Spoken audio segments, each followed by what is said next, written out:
Class 9th Hindi chapter 2 का question answer करेंगे। जो पेज नंबर 20 का है, सिर्फ एक ही पेज नंबर में लगभग 9 या 10 क्वेश्चन का आंसर हो जाएगा। उसी को हम लोग देखेंगे। इसके बाद फिर हम लोग नेक्स्ट पेज का आगे वीडियो में देखेंगे।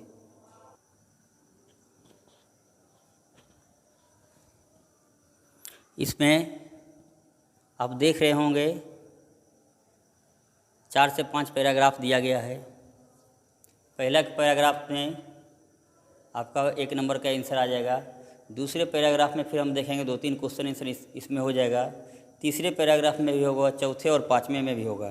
तो हम लोग चलेंगे क्वेश्चन आंसर की तरफ। क्वेश्चन नंबर 1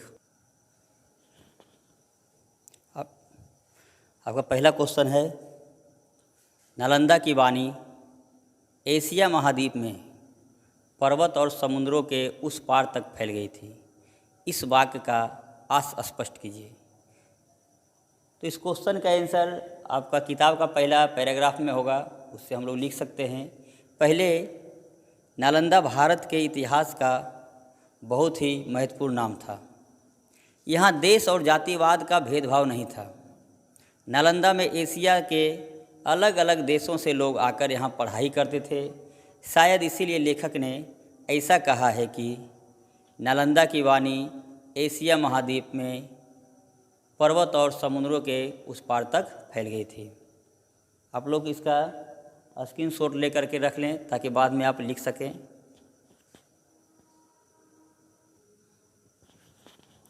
दूसरा पैराग्राफ में आप देख रहे होंगे, इससे भी बहुत क्वेश्चन आता है कि मगध की प्राचीन राजधानी व्यवहार 5 पर्वतों के मध्य में बसी हुई गिरिवर्ज या राजगिरी नामक स्थान थी। यानी मगध की प्राचीन राजधानी गिरिवर्ज या राजगिरी था, जिसको अभी हम लोग राजगीर भी कहते हैं।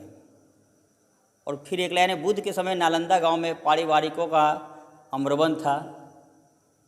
और है कि जैन ग्रंथों के अनुसार नालंदा में महावीर और आचार्य मेखलीपुत्र गोसाल की भेंट हुई थी। और उस समय जहाँ भेंट हुई थी, यह राजगिरी का उपग्राम या बाहिरिक स्थान समझा जाता था। महावीर वहाँ 14 वर्ष तक वर्षावास किए थे। इस पैराग्राफ 2 से देखते हैं कितने क्वेश्चन आपके एनसीईआरटी बुक में दिया गया है। क्वेश्चन नंबर 2 है, मगध की प्राचीन राजधानी का नाम क्या था और वह कहाँ अवस्थित था? तो हम लोग आराम से लिख सकते हैं पैराग्राफ 2 से कि मगध की प्राचीन राजधानी का नाम गिरिवर्ज या राजगिरी था और यह 5 पर्वतों के मध्य में अवस्थित था। नेक्स्ट क्वेश्चन तीसरा नंबर है, बुद्ध के समय नालंदा में क्या था? तो लिख सकते हैं इसका आंसर, बुद्ध के समय नालंदा में पारिवारिकों का आम्रवन था। ये सब शॉर्ट क्वेश्चन है। चौथा क्वेश्चन है आपका, महावीर और मेखलीपुत्र गोसाल की भेंट किस उपग्राम में हुई थी? इसको भी लिख सकते हैं उसी पैराग्राफ नंबर 2 से। महावीर और मेखलीपुत्र गोसाल की भेंट नालंदा के राजगिरी का उपग्राम या बाहिरिक स्थान पर हुई थी। Question number 5। क्वेश्चन नंबर 5 है, महावीर ने नालंदा में कितने दिनों का वर्षावास किया था?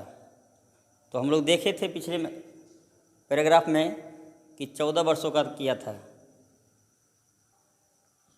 इसका आंसर लिख सकते हैं, महावीर ने नालंदा में 14 वर्षों का वर्षावास किया था। अब नेक्स्ट क्वेश्चन नंबर 6 देखते हैं।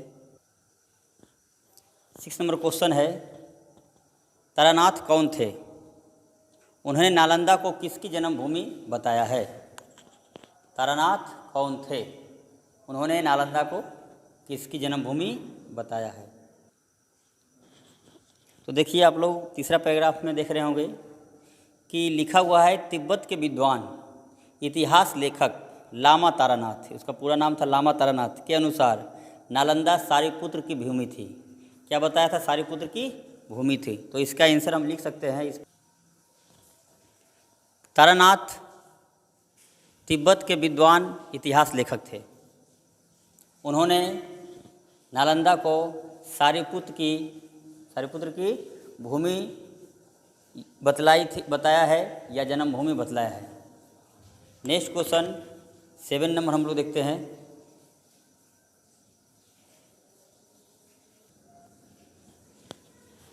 नेक्स्ट क्वेश्चन है आपका क्वेश्चन नंबर 7। एक जीवंत विद्यापीठ के रूप में नालंदा कब विकसित हुआ? तो आप लोग पढ़ चुके हैं, इसमें दिया हुआ है कि गुप्त काल में हुआ था। इसका आंसर लिख सकते हैं। देखिए लिखा हुआ है,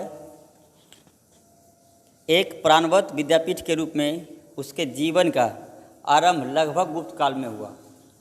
इसीलिए हम उसमें लिख सकते हैं गुप्त काल में हुआ। इसका आंसर होगा एक जीवंत विद्यापीठ के रूप में नालंदा गुप्त काल में विकसित हुआ। बस। Next question number 8। Question number 8 है, फाहियान कौन थे? वे नालंदा कब आए थे? फाहियान कौन थे? वे नालंदा कब आए थे? देखिए आज टोटल क्वेश्चन जो हम लोग कर रहे हैं बस फर्स्ट पेज नंबर 20 से है। देखिए इसमें साफ साफ लिखा है 4वीं सदी में चीनी यात्री फाहियान नालंदा आए थे। तो इसका आंसर जिस हिसाब से क्वेश्चन पूछा गया है उस हिसाब से लिख देंगे। इसका आंसर होगा फाहियान एक चीनी यात्री थे। वे 4वीं सदी में नालंदा आए थे। नेक्स्ट क्वेश्चन 9 नंबर हम देखेंगे। 9 नंबर का क्वेश्चन नंबर 9 है, हर्षवर्धन के समय में कौन चीनी यात्री भारत आया था? उस समय नालंदा की दशा क्या थी? तो आप लोग को बता भी चुके थे कि हेनसांग और हर्षवर्धन, हो से हेनसांग हो से हर्षवर्धन, इस हिसाब से याद रखेंगे हम लोग कि हर्षवर्धन के समय में हेनसांग आया था। और आपकी किताब में हेनसांग को ही वैनचांग करके लिखा गया, उसके लिए कोई दिक्कत नहीं है, दोनों एक ही नाम है। देखिए आप देख रहे होंगे नीचे लाइन में लिखा हुआ है आपकी किताब में कि 7वीं सदी में सम्राट हर्षवर्धन के समय जब वैनचांग, यही वैनचांग को ही हेनसांग कहा जाता है, इस देश में आए तो नालंदा अपनी उन्नति के शिखर पर था। इसी से हम लोग लिखेंगे आंसर। लग रहा है कि अब इस पेज से 9 क्वेश्चन तक ही बन पाएगा जो आपकी किताब में दिया हुआ है।